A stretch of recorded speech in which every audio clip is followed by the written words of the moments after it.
walk me through again how this started. What you've been doing? Yeah. So, all of June, right? All of June? So all of June. So yeah, we started May 29th, I think, at this point. It's tough to keep track of the days, but yeah. I'm not going to hold you to it. Yeah. Just like, where were you on day 6? That's right. Yeah. So this started back in February, and it got to a point where I do characters for different NFL teams and all that great stuff. And I was like, you know what? It'd be really funny to dress as those characters and then just like go to the NFL stadium, shoot a skit, something like that. And I thought about that for a few years and just never got out there. Yeah. And of course, I'm in the shower on Valentine's Day, washing my hair, and had the greatest idea I could possibly, because that's where you have them. It's in the shower. On Valentine's Day. On Valentine's Day. Great visual, Tom. Thank you. I really just wanted to paint the picture. I was getting ready for a nice moment, like a nice candlelit dinner, dogs and cats. Shampoo and conditioner in one? Exactly. Of course. Okay, of course. very good. We're washing it up. We're getting the scalp. Yes. And it got to a point I was like, well, wait, what if I do 30? Like, what if I do all 30? But people have done that, right? People have done like in a season, or they've gone to games and stuff like that. Sure. And I was like, well, what if I do it in 30 days? And I'm sitting on this, standing technically. And I was like, you know what? Maybe I could do this. And for 2.5 months, I planned it out before I even said a word. I just planned it out, tried to like, what would this look like? What would the route look like? The logistics of this thing. Yes. And I would do it in June, because June is really the one month out of the year the NFL has no coverage. Pretty much. Right? So there's like OTAs for a hot second, and then we talk about Stephon Diggs for 2 minutes and like that kind of stuff. Or 20. Yeah, exactly. Yeah. So I said, okay, let's try to do that. And I came up with the idea, and then on draft night 1, during the draft coverage, I announced, and now we're here on day 30 in SoFi. And look at this video of you just going around the country and meeting people and being all around the NFL world, and you get to see the passion of the fan bases that are out there. My gosh, so significant. How did you choose St. Jude Children's Research Hospital for your charity? So this goes back a few years at this point. So I started this in 2015. I was a full-time teacher too. I was teaching high school history. Bless you. Thank you. You're welcome. We did that, and it got to a point where I just love the Packers. I actually started this because of the NFC Championship game that the Packers lost to the Seahawks, because it was just so destroying. Yes. So it was therapy. So I made a video, and it did pretty well, and then started the podcast. But I'd bring on guests every single week of the opposing team. And it was in 2015 where I brought on a guest, and as you know, you plug things, right? You'd be like, for the guest to plug everything away. And it was, he didn't want to plug socials. He wanted to plug a charity that provided service dogs to vets. And at this point, I was on a teacher salary. I was not making a lot of money. And I was like, man, I just don't have money for this. Mm-hmm. So I donated $50. And it was really like, if I ever get to a point where I have any type of platform, I'm going to use it to give back. So 2 years ago, when things really started kicking off, we raised $81,000 for various charities. That's a lot amazing. Of smaller name ones, but really, really good charities. We vet them very, very tough. Yes. And then last year, we raised about $102,000 for various charities, including $62K in just 9 hours. And that's this community. I mean, that's what it is. This is all football fans. How we've raised $330,000 for St. Jude is just football fans. That's how much you've raised today. Today, yeah, we've raised $330K. It's beautiful. We wanted $100K. We hit that on day 10.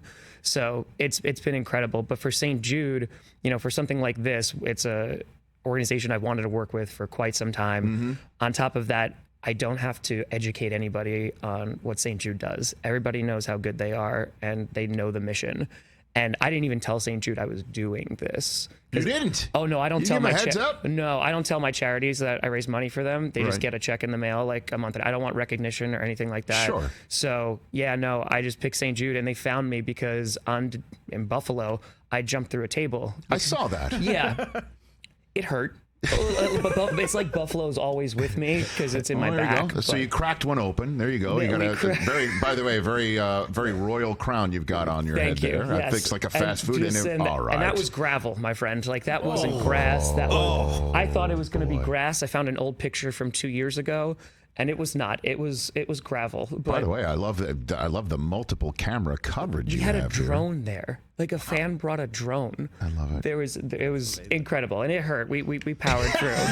And then the next day we missed our 5:09 a.m. flight. I was running on 90 minutes of sleep, so I drove 6.5 hours to Foxborough to make it to the next fan event.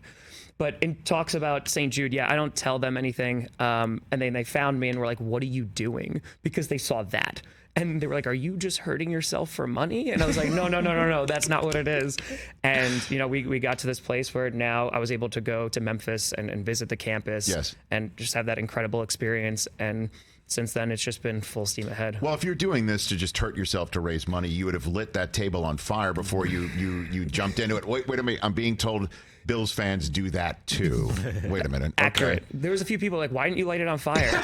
I was like, guys, this is day 6. I got 24 more days to go. Tom, did they say that in a way where they were insinuating that you were not committing to the bid? Is that what you're saying? Listen, there was 150 people that packed that backyard, right? And again, like this is just this is the fan base that we built for 8 years, and it's incredible. And you know, going to this point, you know, we've talked about it. Your sponsors and all that stuff. I don't take sponsors on my main channel. I don't do any of that stuff. Sure. And this is all self-funded. Like I did not buy a house this year. Like I to save a down payment and say I want to do this instead. Are you serious? Yeah, because like this is what you're supposed to do. Like we've been doing this chaotic good because I'm a D&D fan, but like we're chaotic good. And we've inspired people, whether it's to donate, whether we do local raids of local businesses whenever we're in town. Like that's the whole point of this. We're bringing every fan base together under like one roof. We have Saints and Falcons fans hugging it out after fan events. Like that's what this is about. Like we're putting a spotlight on fans and the teams. And like, there's just nothing better that you could do to raise money. Tom Grossi here, raising money for St. Jude Children's Research Hospital, which once again, I do want to just pause here to just let everyone know that every single dollar that you raise or that is raised by anybody who raises money for St. Jude goes to making sure that not only that sick kids get better, but parents or any guardian never sees a bill for anything: travel, transportation, food, lodging, and of course the health care. So everyone just focuses on the kid and makes things great for the kid. And some of the research that they have done to make sure that these kids get better, it's truly heaven on earth in Memphis, Tennessee. No question about it, brother. And it's the sharing too, right? Yeah. It's sharing around the world that information. It's that collaboration, saying like we're trying to reduce child mortality rates in all these other places. And these aren't talking points. Like these aren't just like going through, like this is what they're doing. Correct. And it's incredible. And that's one of the reasons why I picked them. That's amazing. So how did you, let's talk about your journey here. Sure. So you went to where first? Where did you go first? So Green Bay, Wisconsin, Lambeau Field, because I'm a Packers fan. So okay, so you drove from New York that to one. Okay, so I you flew that one. Okay. Yes, so flew to that one. And anytime we could get a flight was great. We only missed 2 flights this entire time. That's impressive. Yeah, we only missed 2 flights, a couple delays, only 1 layover, not too bad. But yeah, went to Green Bay, Wisconsin. We got there a day early, did some filming. Shout out to Wes Hodkowitz, who showed us around, gave us a little private tour. And for the beginning of this tour, I mean, we weren't even let into these places because, like I said, like I'm just a guy in a basement who like makes football videos. That's it. So you just like were sometimes for some stadiums just knocking on the door saying, hey, let me in. Would you let me in? Yeah. And like a lot of them to begin with, like just ignore, which is fine. Like I get it. Like I don't have those connections. It's all good. Right. And so the Green Bay was the first one to let us in because of Wes, and so grateful for that. But then the next few, we just didn't get into any stadiums. But then it was about, again, what this whole thing was highlighting the fan bases and the cities. So I remember when we went to Detroit, we had a fan meetup outside the stadium and security came over and they were like, what are you doing? And I was like, hey, like I sent emails. It was just like, we're just doing like a quick fan meetup, just like, you know, some pictures, all that great stuff, just signing some things. And we were moved across the street, which was fine.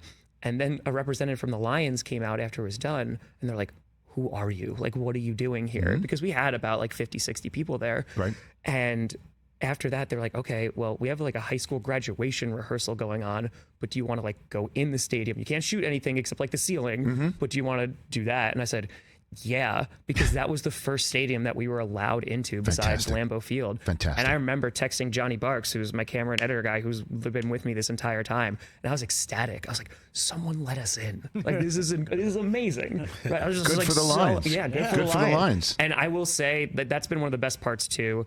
The cities that people are like, oh, you got to be careful about this city. Or like, oh, don't go to this city.